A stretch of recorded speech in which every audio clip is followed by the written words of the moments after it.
What's the worst I hate to break it to you moment you had with someone? 1. I used to work in a customer care call center for a major telecommunications company.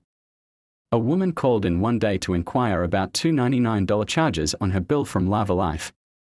She kept pressing about the charges, what they were, and I had to explain to her that Lava Life is a dating service and that the charges were legitimate. If she didn't make them, did someone else live in her house who might have? There was only her husband, and I heard her go from, but he would never, to I have to go now, as it set in. That was almost 20 years ago now, and I still feel awful about it. 2. Having to tell a student who was almost totally blind that she likely couldn't be an ER nurse. She and her dad moved to our district, and at the IEP, her dad starts talking about how he can't wait for Sue to go to nursing school. I frantically scanned my brain, trying to think of how someone who was going to need Braille would be able to do that job. Then Sue piped up to say that her dream was to be an ER nurse.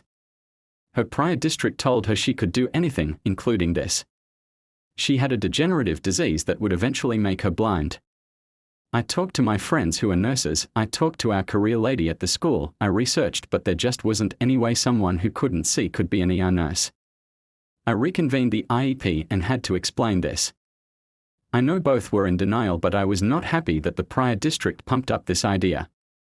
I mean, sure, there is lots she could still do, but that just wasn't one of them. I had to tell my friend that the online girlfriend he'd been talking to for months was actually a scammer using stolen photos.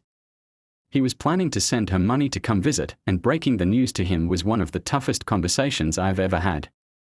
6. I had to tell my friend that the girl he had been sexting was actually a guy friend of hers who was sharing screenshots with everyone on campus. 7. I had an upper management type guy try to explain to me, in a very condescending way, how a specific device works and how to install it. All completely wrong. I wrote the manual for it, I own the patent, it's named after me.